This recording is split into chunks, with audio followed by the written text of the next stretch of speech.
For decades, they've been our voice and our window to the world, holding the mirror of our history.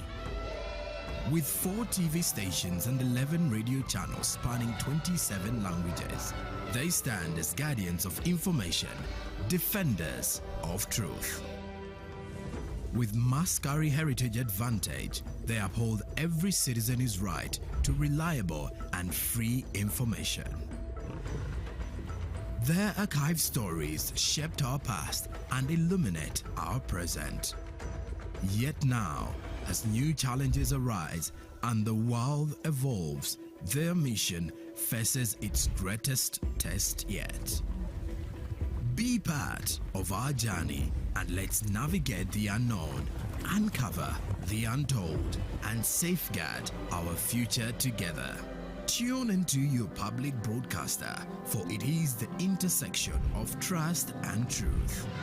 Because to UBC, your story, and every voice matters. UBC, inspiring Uganda. Juko. Yo. Check the shopping, man. What's your secret? Haven't you heard of the parish development model PDM? Yes, I did, but I thought it was just a talk. No, Sebatia. It is real. I and a few friends together formed a circle, accessed money from the PDM, invested in a portrait project, and now things are moving. Juko. I thought I was one of your friends. You are. But you left me behind. I didn't leave you in poverty. What you do, just visit your LC2 chairperson and your parish chief and start the process of economic transformation. Just like that. The parish development model is an initiative from the government of Uganda through the Ministry of Local Government designed to transform all lives of Ugandans for the better. PDM, my parish, my development, my life. The government's core mandate is to maintain law and order, safeguard citizens' rights, and provide essential public services. Remember, one of the pillars of the roadmap is innovation and entrepreneurship. There has been this question of how are you protecting our indigenous seed? It's going to be a tall project that answers somebody's question. For the past 20 weeks, the front bench has brought you insightful discussions on governance, security, healthcare, justice, and commerce. Why do you go through this complicated procedure, involve the lawyers? You bring the case against him, the judge will hear you out and pass judgment, and you're out of court in record time. We remain committed to keeping you informed and engaged on key national matters. So these are huge, these are powerful organizations which now Uganda chairs. Why don't you come together? If we haven't migrated to the e-card because of various reasons, including that not all the people of Uganda have smartphones. You can sit in your house, apply for a passport. If you have a Ugandan who has a successful logistics firm in the US, it means he can come to Uganda and do a lot more. Now airing every Monday at 8:30 p.m. with me, Jethro Kasaiji, your interface with the government only on your public broadcaster, UBC, inspiring Uganda.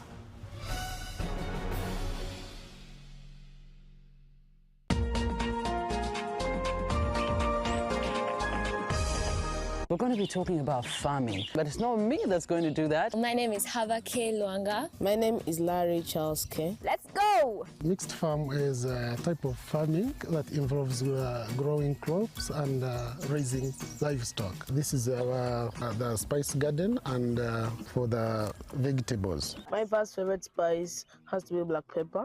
What's black pepper in Uganda? Kamulali or mudagavu. What? We're going to talk about the sechunga. We're going to see how big it is, as big as Larry's head. And then we're going to talk about the mangada. So we're going to get there. We have still so many farms to visit, and I would like to hear from you. This is the Little Farmer Show, and we are bringing coolness back to farming. See you!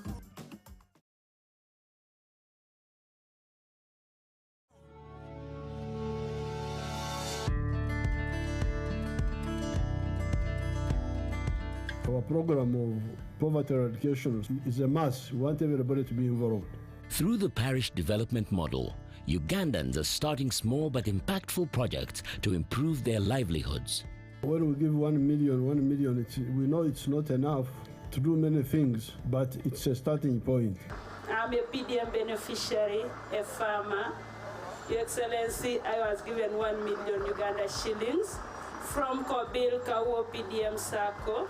Your Excellency, I got 20 bunches from my small piece of land sold, got 400,000, put in the PDM farm, Your Excellency, in the PDM money, Your Excellency, I bought a cow of 1,400,000. In 1 year, 100 families in the parish you get.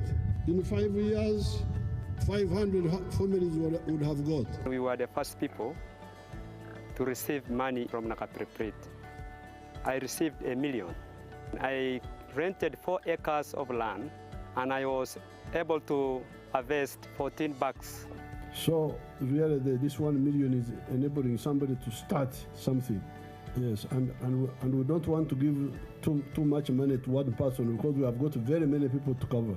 The parish development model empowers the people, focusing on lifting up the masses and creating opportunities that ensure prosperity for all.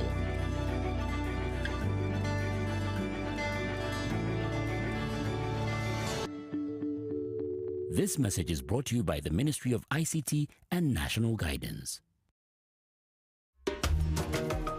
Amaina nize Makaka Moses. Nsangibwa banenankoma ku kyalo kyebeta Nankoma C Village. Okuli office da Baida yatweta Bugiri Agribusiness Institutions Development Association. Kibina kino ky'abalimi zana umbrella nti kigaita a group entono dira nkaga na 5 kyatandika 2006 nga sasaka Global 2000 for mobilization to send the World Food Program. Vava twakirigisita nga 2007 2010 twafuna store eno batuvaawo government yaidamu the National Agricultural Advisory Services twatandika okuba nga tulibalime tu benefitinga mu NADS nga tuzira collection center twafuna trainings okuva mu partners nga twegere enimo y'omulembe twenda okukola validation n'okunonya obutale tufunye mu tutya government student nurse program mu 2009 yaida yatuwa a tractor era eri kukola mu kulima okongera ku kulima ekade yongereku mu 2013 nati ya ekyuma bufuba batu watikyemera kwa singo nakokola ku road shading ekyuma kiri kubira abantu ona kukingiza abantu abaida community okuva eba member ni bana ni member okuva ku access ga service officer era kifuna gati ga abantu okuva ku bantu asatu ku 12 a day otherwise ife tusima government of the Republic of Uganda nti ebintu bye tugaire tubitale mu nkola ebe tulisa another step nti abantu tulikusomesa abana tuzimbye amayumba tubisula bulungi.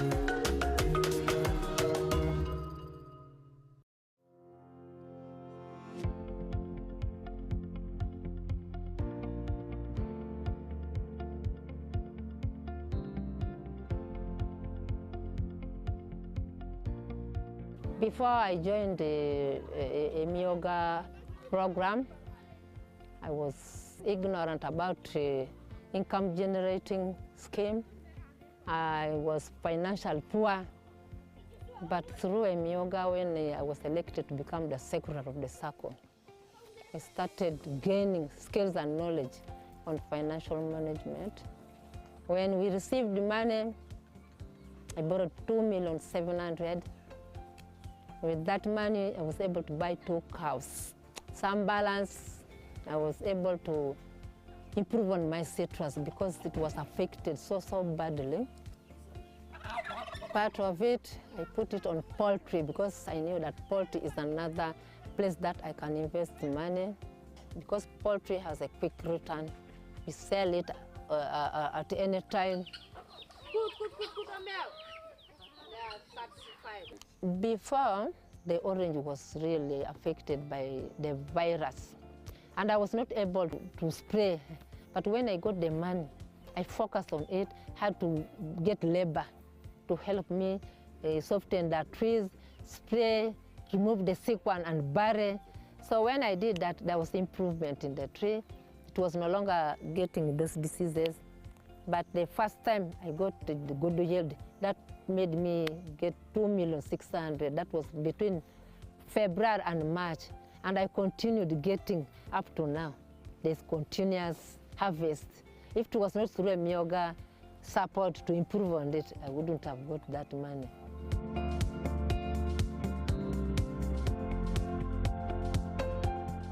In my circle, I have 17 associations, and I have a total of 117 members.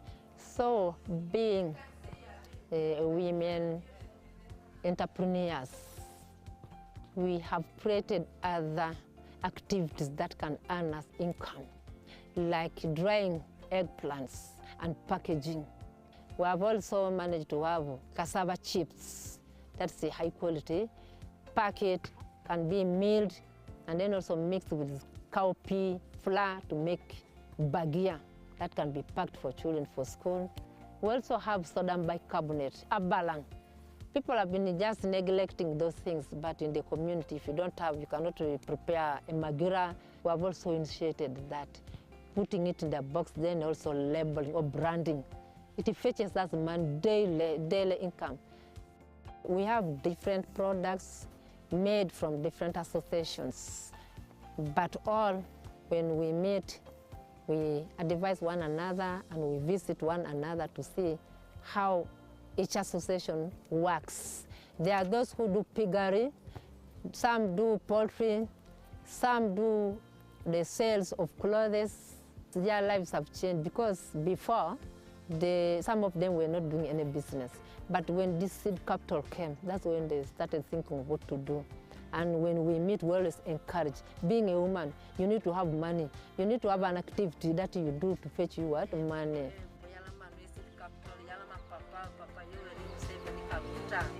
After me clearing the first loan, I got another loan, still to put on more on poultry and also saving on other investments so that I get more money. But I found that I was improving, life was becoming cheap, and from there, as I was getting from the orange sales, we wanted to construct a rental place for investing or to sustain our income generating activity. That's when we constructed the house, and we're still continuing, but we're left with a few areas to finish. And our stay in the family is very good. We no longer have conflicts. I'm peaceful with my husband. We plan together. Life has improved. We can get money at any time. Diet has improved. I passed through hardship, getting money where months you not handle 10,000, but now a week is too much. So I send my thanks to the President of Uganda for having thought of a Myoga, an initiative for job creation and wealth. Indeed, in my circle, women have become beautiful, they have become knowledgeable, they have become exposed. Being the secretary of the circle, it has also given me an opportunity. I'm also secretary to our Muslim Council. I'm the only woman who is the secretary, and I'm with the men. So that makes me happy too.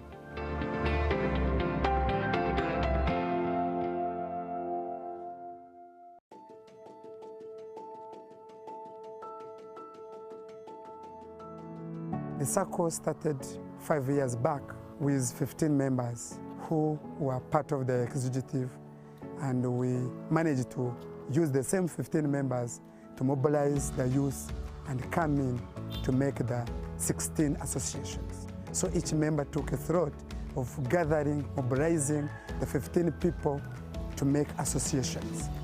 So the circle was established. We happened to have 229 members that qualified for 30 millions, which we got in 2021.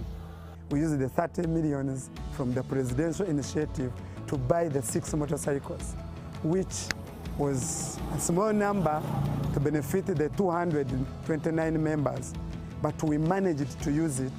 The 6 border helped us to go under saving culture. We managed to group our members into 15-15 for saving culture. So the saving culture is 15 groups. They could get 12,000 per day, which 12,000 at the end of the month manages to buy one motorcycle. That one motorcycle is shared among the 15, so they vote who to take it. The 15 kept on until the 15 months, every member had to get one motorcycle with saving culture. As I say, we managed to get 84 motorcycles from today's report. On daily, a rider, you move Kawempe, Nakawaru, Makinde, you Kampala Metropolitan, and at the end of the day, you have 50,000. That one, we call it average day. There is a time you make 100, that is, we call it the golden day. So most of our members came without anything to use or to support their family. So we helped them by giving them the boda as one of the job opportunity the SACCO is offering to the community. Tuso okwebaza President Museveni olw'enkola eno gyatutereddewo otukulaakulanya nga najja wano mu SACCO eno nga sirina piki era ndi omu ku bammemba abaasooka okufuna lupiki. Kati abavubuka abali bateesobola kugula piki wano kibakyamu. Kuba ogula buguzi migabo $5,000 ng'ofuna piki ng'otandika obulamu. Ate ku layisi tuli bangi. Kuba omuntu tolina miliyoni 5 zigula mpya 5 kitundu. Oba oguza emigabo ate nga gijjo n'otandikira okwo. Tolaba nti oba ofunyemu. Abantu abali batalina mirimu baagifuna. Kuba guno mulimu nno gwennyini tugufunyemu singa simaanyi ga mulimu guno. Kitegeeza nandibadde sikola ki? Sina ngeri ki gye nza bikwasaganya. Abaana basoma era muki okulya byonna okuba kwesanyusaamu era kiki era ngutwala ng'ensonga enkulu kuba ngufunamu.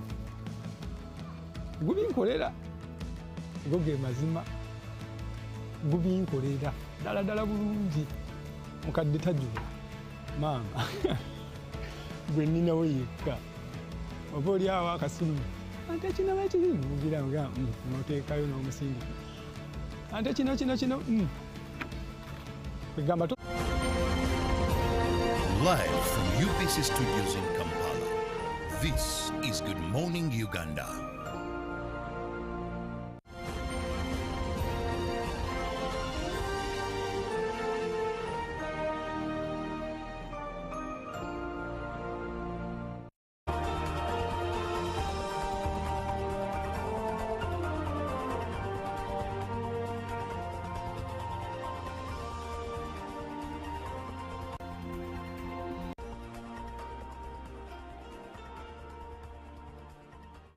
Good morning to you. Thank you so much for being on UBC TV. Since we started at about 6:30 a.m. up to now, thank you so much. And in case you're just joining in, you're welcome. This is UBC TV coming to you live from Nile Avenue. And it's time for the agenda where we get to engage in a topic of discussion, but with an expert or someone who has all the rights to speak into that particular field. Now, the road to 2026 officially started in August, specifically 6th August 2024, and is going on all the way to 9th February, or even the aftermath, because, I mean, votes have to be counted, results have to be given to us.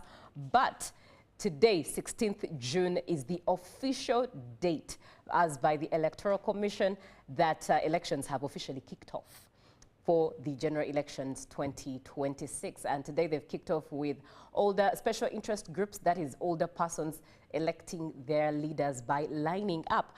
But on this particular route, en route 2026, February 2026, that Uganda is moving, how ready are stakeholders from the Electoral Commission to Ugandans at large, to aspirants, those contesting for the different political positions, to the different estates, 1st, 2nd, 3rd, 5th, Many stakeholders in there, but how ready is each stakeholder? Now, to chew on this particular one is Mr. John Calvin Olinga, honorable to be, and he is the aspiring MP County, Kumi District, that is Kanyum County.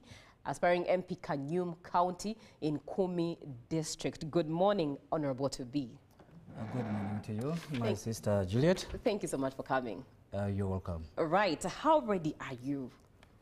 Well, looking at you as an individual, looking at the political team around you, even the Electoral Commission for you, how ready do you think you are up until this moment? Yeah, good morning, Uganda, and to all our viewers out there. My name's John Calvin Olinga, the aspiring Member of Parliament for Kanyumu County, Kumi District. That is Teso sub-region. Right. How do we greet? Yoga. Be. You say Yoganoi. Yoganoi. Yes. Not Be. I know I will welcome you to Kanyumu because it's a nice place to live. Definitely. So it's yes. Uganda, so it is beautiful. Yes, it is beautiful indeed. Amazing. Yes. I can definitely say that I am more than ready. Wow. By virtue of my physical appearance, you can also see that someone's ready. I can tell the confidence. So we can tell the confidence that you can see from the face, you can see from everywhere that the person is ready before you. Right. So I want to go straight to the topic of discussion of tonight. Right. Is the readiness of the stakeholders for the general 2026 election. I can first of all need to start by understanding, when we talk about the stakeholders, what are we talking of? Whom are we talking of even? So these are the key players. We're talking about the key players in the 2026 general election.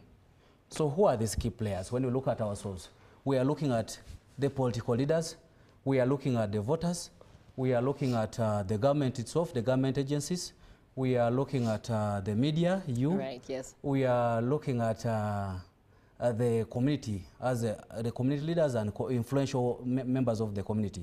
We are looking at the opinion leaders. Are they ready? We are looking at the statutory organs. Are they ready for this 2026 general election?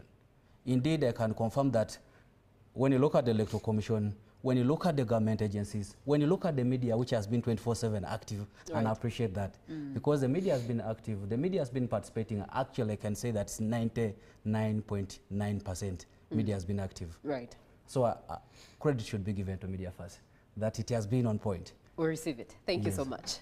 So, indeed, a lot government has done to ensure that we go for a peaceful general election of 2026. And I can confirm that we are ready, except a few things, which I know that when we discuss here, and for those ones, for our viewers outside there, I would definitely advise that you map out and also note down a few things which I'll need just to iron out together with the government. Right. Yeah. You talked about some of the stakeholders like security, and recently we did see what transpired during the Kawempe North by-election with the security and the media clashing heavily. In your perspective, what would you speak into the security readiness, what it's supposed to do, what voters are supposed to do, what citizens generally who participate in these elections are supposed to do and not do?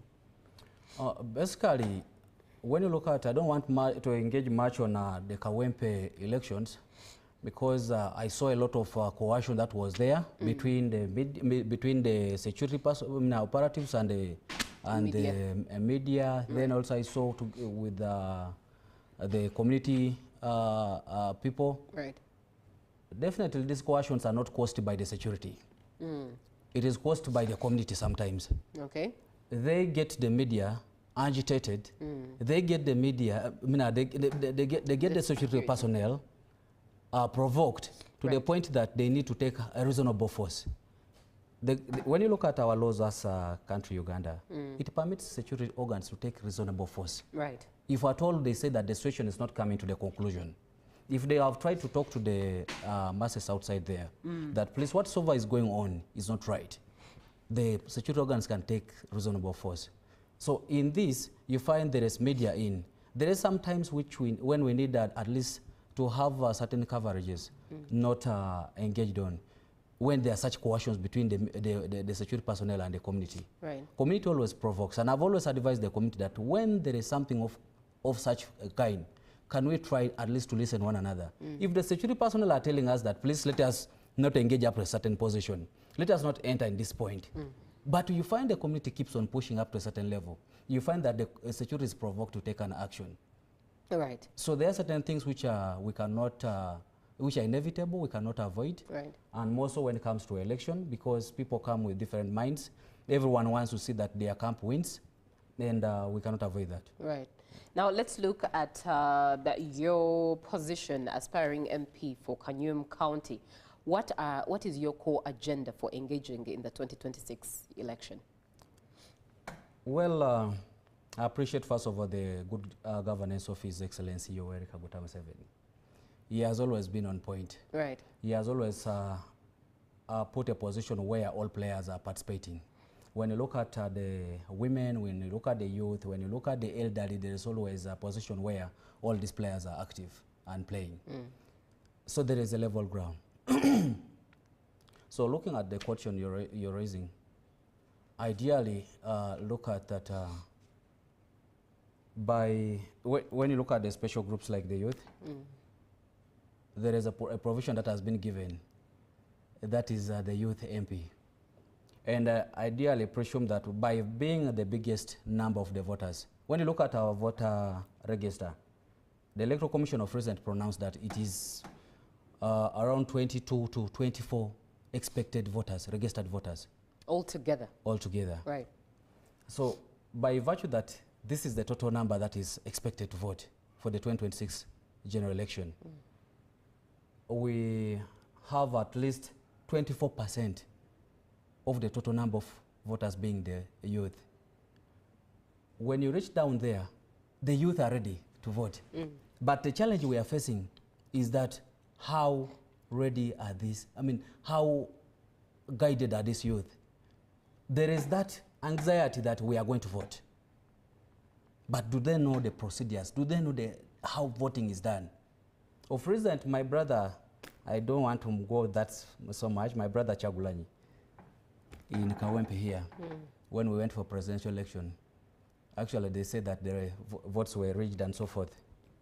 It's not per se rigging, it is voter education. So a lot needs to be done in regard to voter education. If we don't educate the voters, definitely we shall not have the results we expect.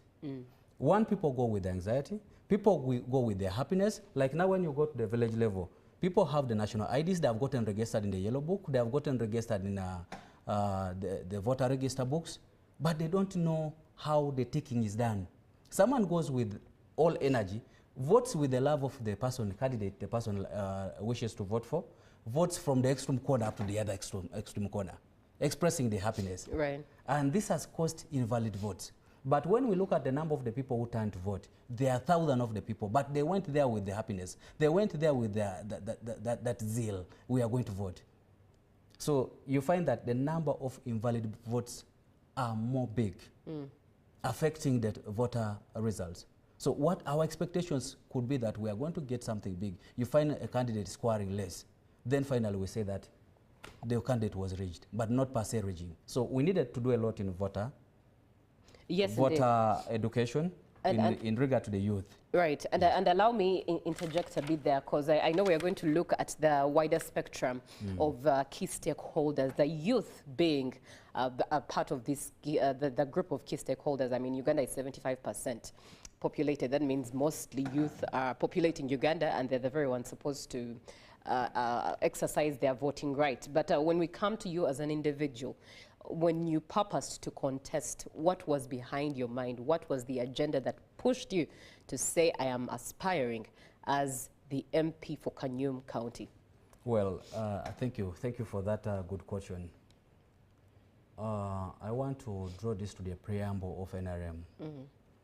When the NRM government came into power, it came with very good and formidable points. Right. The key players of NRM actually did their best. But it's unfortunate that people who came in the middle are actually messing the party. You find that these people are actually not giving a vacuum for sense to be discussed, for the interests of the marginalized to be discussed. I am coming in the aspect that when the group that fought for NRM fought for the good of this good country, Uganda. Right. But the people who entered in the middle came to eat, not to work for the people. The point of President Yoweri Kaguta Museveni, they have not fulfilled it, much as His Excellency is pushing for these points to be fulfilled. A lot of agendas are put in ground, a lot of activities a lot of projects are set, but you find when you reach on the ground level, they are not there. So there is nothing like sensitization. Information is not moving from the top to the ground level. So we feel like we need representative governance. We feel like we need leaders who can definitely come and get information from the top, who can engage with the pillars of His Excellency, with the key points of His Excellency, and take those points down there to the ground. So the challenge is that the people in these intermediaries here are affecting the government. Right. Much as there is a lot that keeps on happening, that whenever His Excellency comes and visits a place, he's always taken to a certain position, either project of someone who has invested in that project for over either 10 years, and it's diverted as a government program. Or for example, PDM, when you look at PDM programs, His Excellency comes and he wants to do analysis on how PDM has benefited the people. But you find that His Excellency is taken to an institution, to a project of an individual that has been invested for over 15 years. It actually attaches some of us that things are not being done as we expected. So a lot needs to be done, that His Excellency needs to be told the fact that these activities are doing their best. His Excellency, these activities are benefiting people. But the challenge is that they are not actually moving so fast as we expected. Very profound indeed. We are looking at the road to 2026, and you know, we are looking at the readiness of stakeholders all together. Now in studio with us is John Calvin Olinga, honorable to be aspirant MP Kanyum County in Komi District, and that is a conversation that we are having this morning on the agenda. Now, Calvin, do share who are the key stakeholders in your perspective? Basically, looking at you had already started. You had already. When you look at the key stakeholders, right? We are looking at electoral commission itself, right? Because we cannot do elections without electoral commission, right? So there should be a body regulating and giving principles how this election is to be conducted. The second aspects are the politicians themselves. We are one of the key stakeholders. Without politicians, election cannot happen, because that is those are the key players. If there are no politicians today, who is going to express what is the electoral commission working for? So politicians have to be there. So the other aspect is government itself, the government agencies. These agencies play a lot of a role when it comes to the general election. Right. So the other the other aspect is the media, which is you. Yeah. Today, information is being given out there like World Bush Fair. True and untrue. And your participation has been very vital in regard to this, that the media has done its best. I can confirm that if it wasn't the media, some information could not be reach the ground. But because of the good play, because of the good participation of the media, information has reached the ground. People are able to get into their radio stations. People are able to get into the televisions, and the information is given. So then the other key player are the voters. We need to talk about the voters. Election cannot happen without these voters. It is the very reason as to why we are looking for these people, we are longing for these people. Their participation is very vital when it comes to the general election. Without the voters, then we are definitely wasting time. Right. All these institutions we have created, the electoral commission, the political parties, what and so forth, will not be functioning. Then the last one, last but not the least, is the security itself. We have tackled something about security. Right. Security is very paramount when it comes to general election. One, we need to ensure that these ballots, these other instruments that are needed for election are delivered to the polling stations. So this security is very vital in ensuring that there is peaceful voting and everything happened in its supervision. That there is the election ended peacefully. It's conducted peacefully, and people are guaranteed their security to go back home. Right. And I appreciate His Excellency on that he has done its best. Right, safety is key indeed. Now, looking at all the stakeholders you've listed, in your perspective, what does the statement readiness of stakeholders mean to you, especially for each of them, as you've stated, from the EC to the politicians, to the government, to the voters, to media, to security? When we talk of the readiness of the stakeholders, having analyzed earlier that the stakeholders are the key players, it checks on how prepared, the preparedness of all these players I've listed. How prepared are they? Are they up to the tune? Do they even know that election is to happen in 2026? So it looks at their preparedness. It puts the checks on balances. Are there things like now the Electoral Commission? Are there the polling stations? Is there the update of the register? Is it done? The new polling stations that are ought to be opened, have they done that? So I can confirm that I'm not the spokesperson for Electoral Commission. Obviously, yes. But I want to appreciate the Electoral Commission that they have done their best. Right. When you reach the ground level, the new polling stations have been set and people are aware. When you reach the ground, the voter register has been updated, and credit should be given to the Electoral Commission that indeed they have done a very formidable role. Right.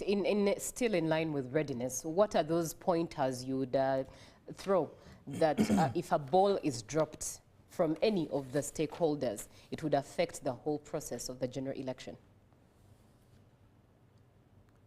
I have listed earlier on some few things, but I want us to tackle this in length. Right. Starting with the public awareness.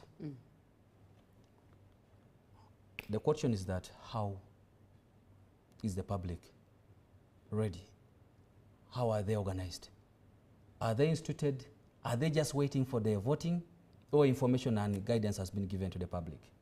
So I want to take this credit to my senior, Tango Doi. Right. He has done his best in that. My brother Tanga has always been on media in several aspects, trying to educate, trying to guide the voters outside there.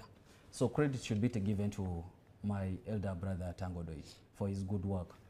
So that is public awareness. There is no good election that happens without the public being guided. The public needs to be guided thoroughly. If we don't guide the public today, we shall end up lining either 4, 10 people. Right. But if the public is given information about the election, if they are given that, now all players are they're aware that after 2021, in 2026 we have election. But it doesn't stop there. That's why the government takes activities like the update of the register. We need to understand who are those ones that are passed on. We need to understand who are those ones that have shifted from here, because people keep on moving. People keep on shifting from one place. So we need to update that register. So the public awareness is very paramount. So also a lot of players have been in the public awareness. Government has created several institutions. There is the Secretariat that is doing its best in regard to awareness. There is the Office of ONC, Office of National Chairperson. Right. My sister and my senior colleague, Madam Namialo, she has always been a vocalist in this. And she has never gotten tired while speaking and preaching the gospel of good politics and good governance. Right.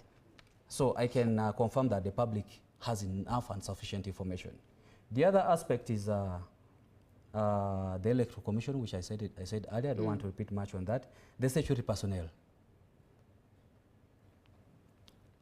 Harmony has been guaranteed in security. When you look at other governments, the security personnel could behave outside the box. But under His Excellency's governance, you find that the security personnel are tuned to the point. They are very disciplined, they are very humble, and they follow instructions. So we look at also how ready are the security personnel. Do you think they are bound to make a few mistakes and cross the line? Well, I've earlier on said that when you look at the legal perspective, the law permits the security personnel to take reasonable force. Right. If at all that things are not controllable, if they've reached a certain position. So the public always is found that they keep on provoking the security personnel. I've told you that no one wishes to lose in election. True. All parties come, they want to win. And when they come that they want to win, they always put in pressure. And you find that in putting pressure, they intermeddle now with the security. There are a lot of provocation with the security. Much as we have the disciplined force, but any amount of provocation may cause any sort of action to be taken. Yes.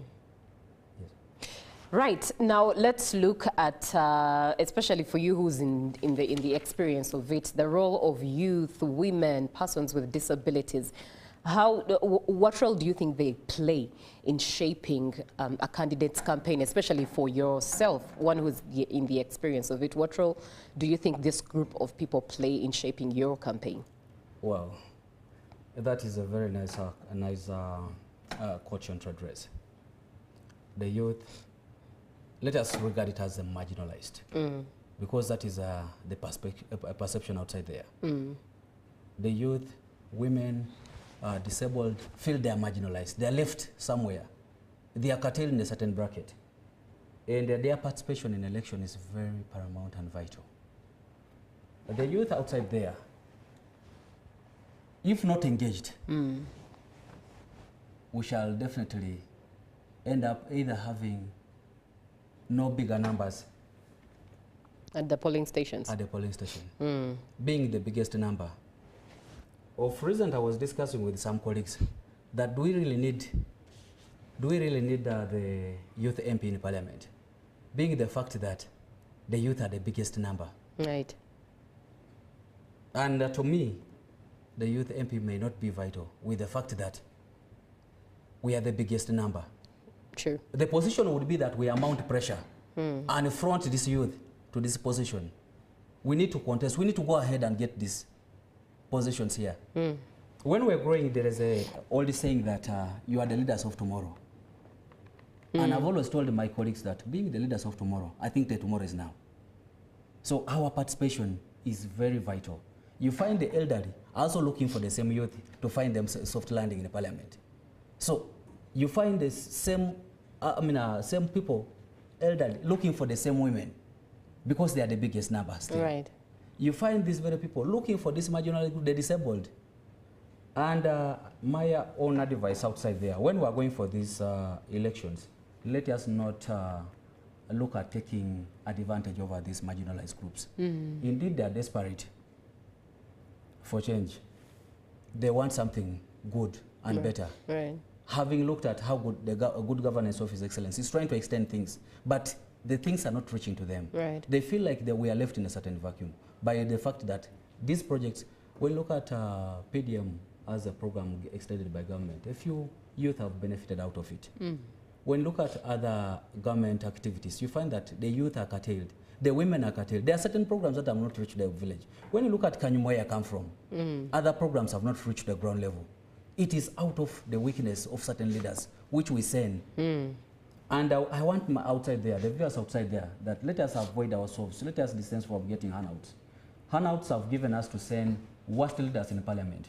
We have gotten the leaders that are not coming to participate in Parliament. They are coming definitely to sleep in Parliament because of the handouts. Right. I know that the outside the community wants something, the youth and the women, the disabled, they want something to back up their well-being. But let us choose leaders based on their capabilities, based on their reasoning, based on analysis, the litmus test we have put on them. And willingness to serve. We are looking at the road to 2026. How ready are the key stakeholders? In your perspective, do you foresee any challenges ahead of the general elections 2026 that could choke the process that perhaps should be dealt with now, in your observation? Per se, I don't see a big challenges. Much as a few are there. Right. I cited earlier that still we need to have what we call voter education. If we don't have voter education, we shall end up having very minimal numbers of valid votes. Right. Much as people may turn up to vote, in big numbers. So the voter education is still lacking. And we need to put more emphasis on that. Right. And the people in this position here should put more flavor on that. There is a new section of new registered voters. And these are the people that have clocked 18 years. True. I can assure you that these people are ready to vote. Right. I was in my village, everyone was telling me that I have a national ID and I'm qualified to vote. Now the question is that do you know how to vote? Prepared? Yes. Do they know even where to vote? Do they know even where to? I think there should be samples that are given to the village, and we should encourage the leaders. We should take advantage of the presence of the LOC ones, the area councillors, the LOC 3s, and these other opinion leaders, at least to have samples of votes, ballot papers, so that these people get to know what a ballot paper is, how they are supposed to vote, where they are supposed to vote. So some guidance needs to be done on the new voters that have been registered. Right. But in others, I think government has done its best there. Right. In your capacity and faculty right now as an aspiring MP for Kanyum County, what have you done or what are you doing to curb the issue of voter apathy? Well, one is to have a one-on-one engagement. I've always ensured that at least if I am not able to be on ground to discuss with them, I have a team which is on ground to discuss with the voters. Right. We want to guarantee people and let people understand that their vote matters. The vote you cast today determines your next leader. This determines your future for the next 5 years. When we go and transact in our votes, we shall always cry for the next 5 years. So I've always engaged my team, engaged the voters. First of all, you need to respect your own vote. Respect yourself and respect your own vote and weigh the value of your vote. So that has been in place in my county. Right. But a lot of engagement is done on that.